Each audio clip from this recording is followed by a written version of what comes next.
অনেক আমরা সহ্য করেছি।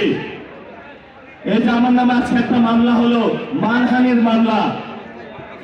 ওই ব্যক্তি চাঁদাবাজি করে, সন্ত্রাসী করে, এমন লোকের কোনো মান থাকতে পারে না। যার মান আছে তারই তো মানহানি হয়। মামলা করেছে আরেকজনকে দিয়ে, গোপনে গিয়ে হলে সাক্ষী হিসেবে উপস্থিত হয়েছে। এগুলোকে আমরা বলবো গুপ্ত। আপনি ঢাকা হাটে ফেল করেছেন, লিখে রাখুন জনাব আব্বাস। আপনাকে তারেক জিয়া এসে রক্ষা করেছে। তারেক জিয়া যদি এসে রক্ষা না করত, তাহলে আপনি মির্জা আব্বাসের ছুনোপুটিও আমরা ঢাকা হাটে খুঁজে পাইতাম না। হালে পানি আছে, এখনো বেঁচে থাকার সুযোগ আছে। ভদ্র হন, ভদ্র হতে শিখুন। আমরা সভ্য সমাজে বসবাস করি, অসভ্য আচরণ করবেন না।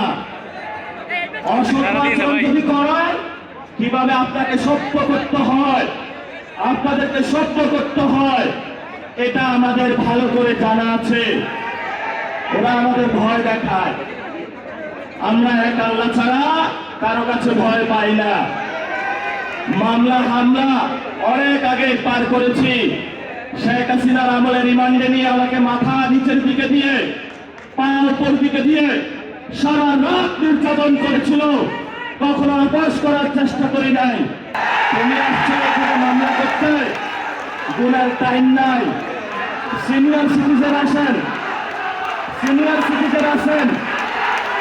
আমরা সম্মান করতে চাই, কিন্তু নিজের সম্মান যদি না রাখতে পারেন, তাহলে এই যারা ইয়াং জেনারেশন আছে, জেনজিরা আছে, আপনার পুরা সম্মানের চাদর খুলে বুড়িগঙ্গায় নিক্ষেপ করবে।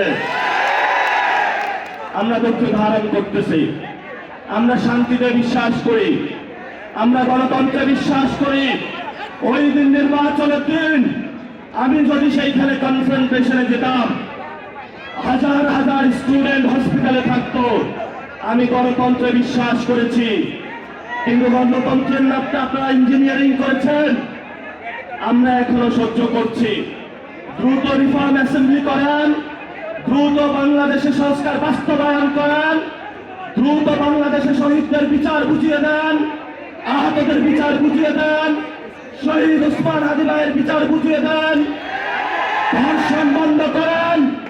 নরসিংদীতে গতকাল একটি ধর্ষণ হয়েছে। আপনার সন্তান আছে, তাকে আপনি নিরাপত্তার চাদরে আবৃত করে রাখেন।